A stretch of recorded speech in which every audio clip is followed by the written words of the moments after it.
Are you a procrastinator? I have found myself procrastinating a lot this year. And I realized that I procrastinate when I don't want to do something, obviously. When do you procrastinate? I've learned to listen to my procrastination and try and understand why I'm procrastinating, and that's exactly what happened with my plans this year. Hi, I'm Nancy, and I live and travel full-time in a Class C Lazy Days RV. I think I've mentioned in previous videos that what I was hoping to do this year was to really travel out west and stop in 4 different sites and kind of satellite out from there. But when I started to make my plans, I quickly went to 57 stops. It was turning into exactly the kind of trip I had last year, which I really enjoyed. I went through all 5 Great Lakes, up through Voyageurs National Park, down through Kentucky, back to Pennsylvania, and back to Florida. And I really enjoyed the trip. However, it wasn't without its difficulties as far as mechanical issues on the road. And it was a lot of travel. I was traveling every 1 to 5 days, and I did not want to do that this year. So once I realized that that is exactly what my trip out west is going to be, I decided to stay more local and do shorter, longer trips. So this year I'll be going down to the Keys for a month. I will be going back to Kentucky because I really enjoyed it there. Probably back up into Pennsylvania to visit my family, and then back to Florida, as well as a brief trip in there in a few weeks to Savannah. It's not a bad year.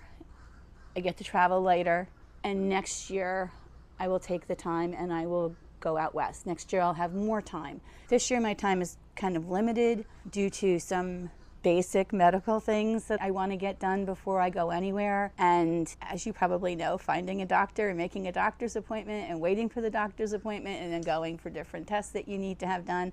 Nothing urgent, just basic stuff, but you can't get it all done in 2 weeks or 4 weeks, or even 2 months was proving challenging. So this way I have time. I can start it, travel, come back, work on it some more, and chip away at it until it's all done, instead of having to do everything in rush and stress and get it all done in 30 days. And my youngest daughter is getting married early next year, so I wanted to make sure that I'd be back in time to host a shower, get to the wedding, help her with whatever she needed, and that was going to cut my time short too. If I'm going out west, I really would like to be leaving on March 1st. It's not going to happen this year. Next year, I can leave on March 1st, take my time, not have to rush to get back, and really enjoy my time out west and see everything that I want to see without having to skip certain things or rush like I did last year. I'm sure there'll be some quick overnight and 1 to 5 day travel days, but for the most part I'll be able to spend 2 to 4 weeks in one area and really explore that area. And that was a difficult decision to make. But one of the biggest things I've learned being on the road and this lifestyle is that you don't have to rush. You don't have to do everything all at once. And I have to allow myself the grace of slowing down and flexibility and freedom, because that's what this life is all about. And making changes if I feel stressed or I find myself procrastinating. Slowing down has been one of my biggest challenges in this 2-year period. I'm usually go. And when I found myself not setting the plans this year for 2025, I would have had them done by now. I'm on top of that. I would have had the campgrounds booked, and I found I just wasn't doing it. I couldn't find the time, which is crazy. And I started to really reflect and say, why? Why am I not doing this? And I realized I didn't want to do another trip like I did last year. I wanted a slower year. My goal originally was to see the U.S. in 5 years. I'm going on year 3, which means I still have this year, next year, and the year after for my 5-year goal of seeing the U.S. And Key West and the Kentucky Bourbon Trail were on my list, and I was not able to do them because I ended up going to Pennsylvania to spend time with my family. So I had to rush through Kentucky kind of to get there, missing the Bourbon Trail. And the time I spent in Pennsylvania was the time I was planning on spending in the Keys. So this year I'm just finishing up what I didn't get to do last year. And I can take the time and really plan out my 2026 trip out west. Another thing I found this weekend is that Glacier National Park has an area that's going to be closed. And the only way that you'll be able to get into it isn't just reservations, but it's by tour buses. And it's a big area and a parking area to close for renovation. And that just solidified my idea that yes, I'm doing the right thing in waiting. And next year when I go out, hopefully it will be open and I'll be able to enjoy it more. And that just kind of solidified it. Things change. National parks change. Their rules change. Their time frames change. So you have to keep up with all that.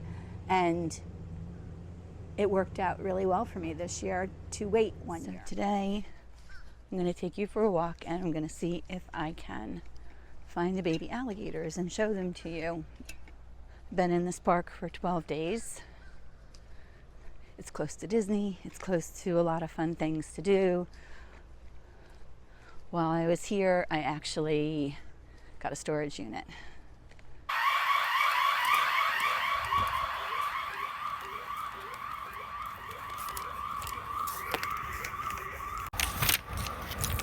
So potentially the police will show up, I guess. Don't know. I'm moving in. Said open on Sunday. And I got a carload of stuff to move in. So it's actually much easier to go in the back way, even though my unit's in the front, because in the back there are little dollies. You get where you're going.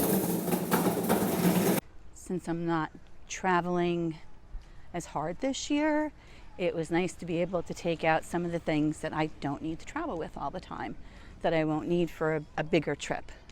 I was able to clean out a lot of things that have been in my RV for the past 2 years, things that I put in from my house, mostly things that are sentimental, nothing that is incredibly valuable, but I don't need to carry them with me all the time. And this way, by cleaning out my top bunk, if someone does decide to come visit, they will have a place to sleep, is one reason. And two, instead of putting everything on my bed during a moving day, I can just put it right up on the top bunk, and that will make my life a little bit easier as well. So let's go see if we can find some alligators.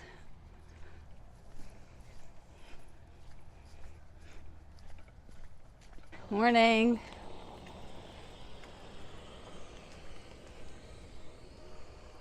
We saw some baby alligators out there the other day. Maybe 2 feet, 3 feet. And they came right over, which means that someone has been feeding them, which is not good. But hopefully we can get them to come over and say hello to you today.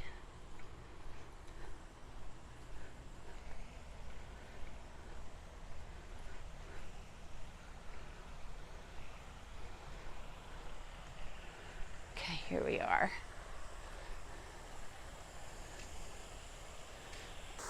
So I did spot a turtle in the water. If you can see him, he just dove down. He was right here. Maybe he'll come back up again. There he is. Here he comes. Pops his little head up.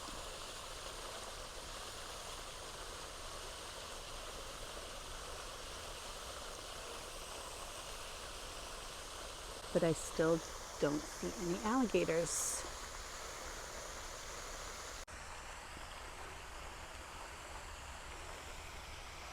I don't see them. They came right up here the other day. Sometimes they hang out in these little canals over here. So you want to be careful about walking your dogs.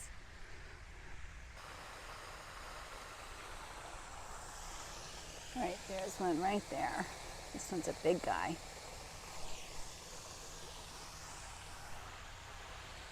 You can see him.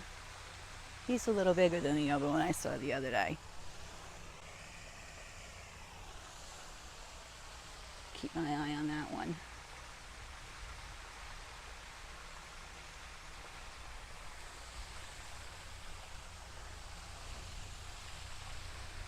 That one's a little bigger. He's just hanging out. We're not going to try and call him in any closer. And then there's this one just sitting and sunning himself right there.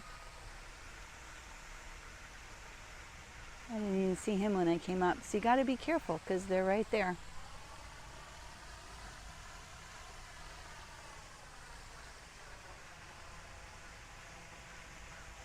Just sunning himself.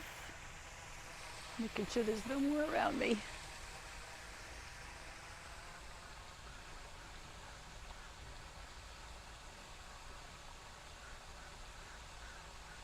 They're very cool, but I wouldn't want to mess with either one of those. Pretty sure there was another one the other day that was tinier. Those guys are both kind of big. I'd say 4-footers.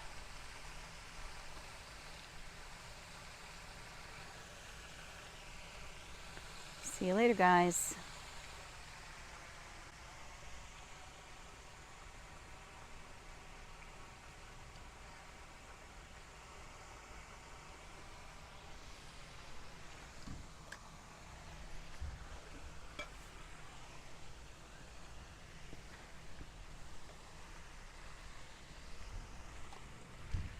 Thanks for hanging out with me today. I'll see you next Wednesday.